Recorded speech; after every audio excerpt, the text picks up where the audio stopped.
Prezados irmãos, vamos prosseguir nosso estudo de Mateus, capítulo 13. Agora, tendo concluído a parábola do semeador, vamos para a segunda. Outra parábola lhes propôs Jesus, dizendo: o reino dos céus é semelhante a um homem que semeou boa semente no seu campo. Bem, irmãos, logo de início aqui, nós temos aqui um erro de tradução que realmente nos atrapalha bastante. Não vou dizer que são todas as versões em inglês, mas as que eu pude examinar, elas não dizem que o reino dos céus é semelhante. Em inglês está has become, que significa se tornou. Porque o trabalho do Senhor Jesus, como semeador na primeira parábola, ele não semeia joio, ele semeia trigo, boa semente, os filhos do reino. Mas agora, o reino dos céus vai se tornar, ou seja, vai acontecer uma mudança, alguma coisa, uma interferência. Tá vendo? E aqui diz, é semelhante a um homem que semeou boa semente no seu campo. Ou seja, o campo, ele já disse no versículo 38, que o campo é o mundo, e o mundo é do Senhor e a sua plenitude, e aqueles que nele habitam. Tudo pertence ao Senhor, ele é o Criador. Tá? Então o campo é dele, o mundo é dele. Mas quando Deus criou Adão e Eva, Adão principalmente o homem, foi uma reação de Deus com respeito à revolta de Satanás e os seus seguidores.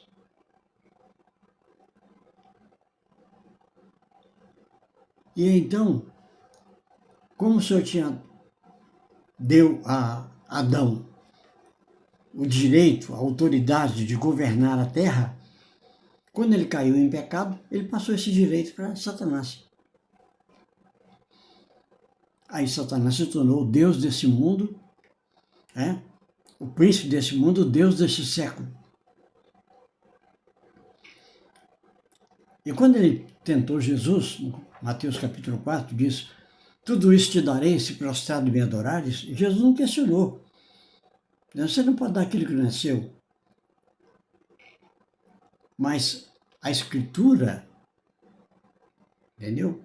O documento que prova quem é o dono está na mão de Deus. Ele nunca entregou na mão nem de Adão. Por isso, no Apocalipse está escrito, quem é digno de abrir o livro, de tomar o livro e de abrir os seus selos? É o Senhor Jesus. Então, meus irmãos, aqui, nessa parábola agora, há uma mudança, né? É que o Senhor, como nós vimos na parábola do semeador, ele está semeando pessoas. Mas agora o inimigo vai semear também pessoas, que ele chama, o Senhor chama aqui de joio. Né? Joio e o trigo, que são os salvos. Ele disse, enquanto os homens dormiam, veio o inimigo dele, do dono do campo, e semeou o joio no meio do trigo e retirou-se. Então, quem são esses homens que estão dormindo? Com certeza, aqueles da boa semente, lá da parábola do semeador, que se deixaram vencer por Satanás, pela carne ou pelo mundo. Então, estão dormindo. Porque dormir na Bíblia tem dois significados. Ou é morrer fisicamente, ou é cair espiritualmente. Então, aqui não cabe morrer fisicamente, então era cair espiritualmente. Eles dormiram, não vigiaram. E aí então, com o passar do tempo, né, aí que acontece? Os dois vão crescer, o joio e o trigo. E são muito semelhantes, né? Não iguais, mas semelhantes. E aí diz aqui, quando a erva cresceu e produziu fruto, apareceu também o joio. E os servos do dono da casa lhe disseram, Senhor, não semeaste boa semente? Olha, novamente. E ele semeou a boa semente no seu campo. De onde vem, pois, o joio?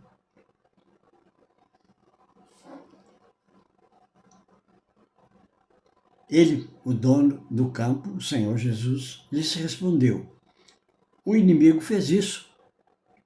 Mas os servos lhe perguntaram, queres que vamos e arranquemos o joio?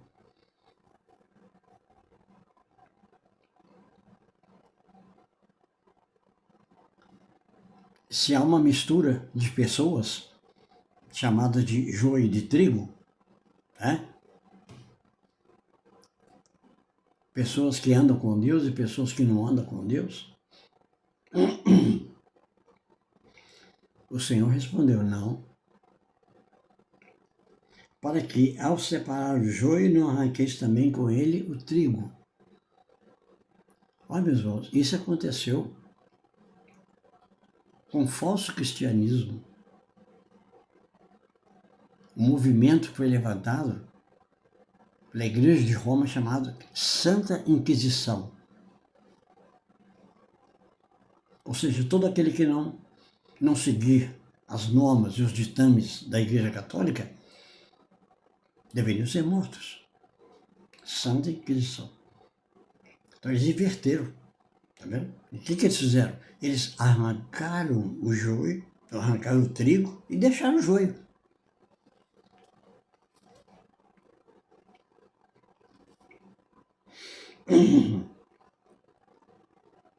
Agora, o que o Senhor diz? Dono do campo. Deixar os dois crescer até a época da ceifa. E vai haver um momento propício, quando os dois vão crescer, e aí então vai aparecer quem é joio e quem é trigo. Desculpe.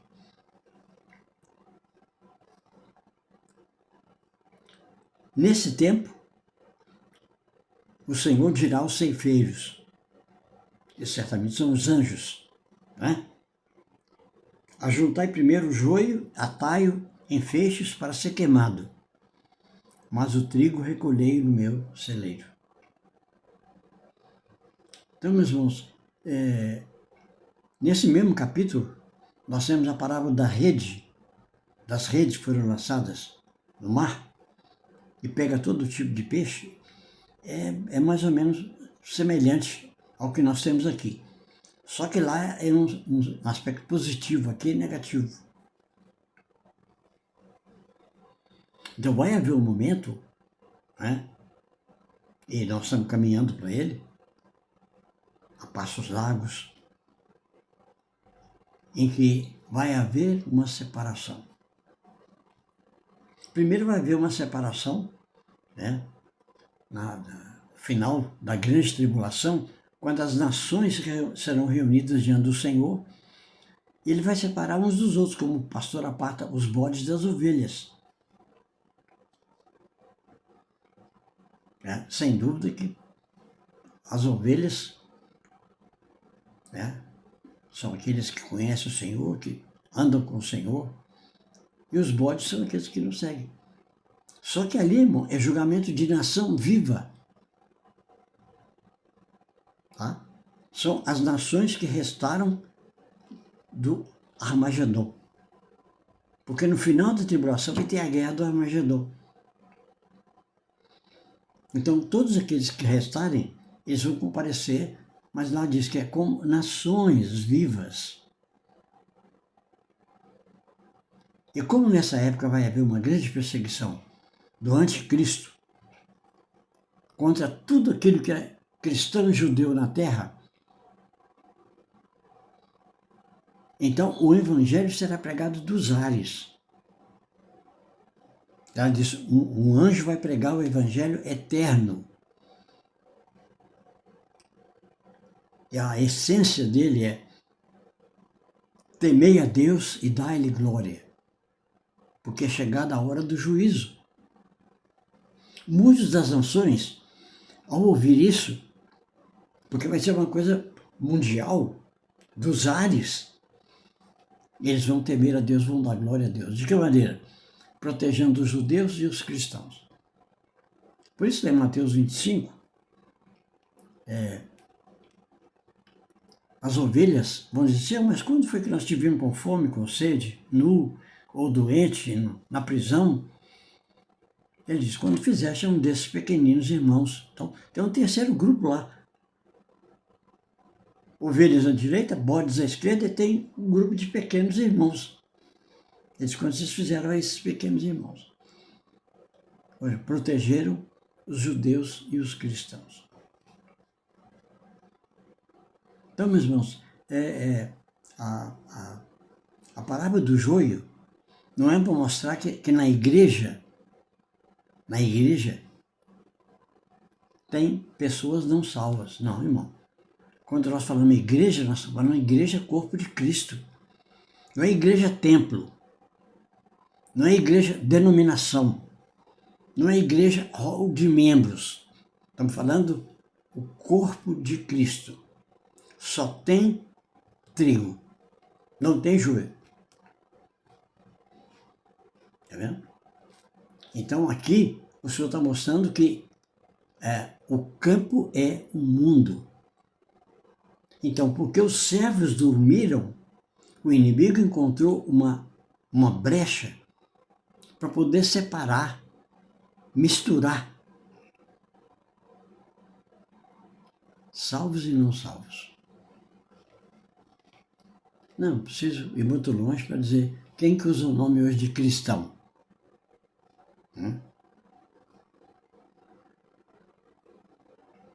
E aí, então, irmãos, paramos aqui na segunda parábola do joio e do trigo. E não se esqueçam, é que o reino dos céus se tornou, não é. Isso vai permanecer em todas as outras parábolas. Certo? Há uma intromissão, né? Desculpe.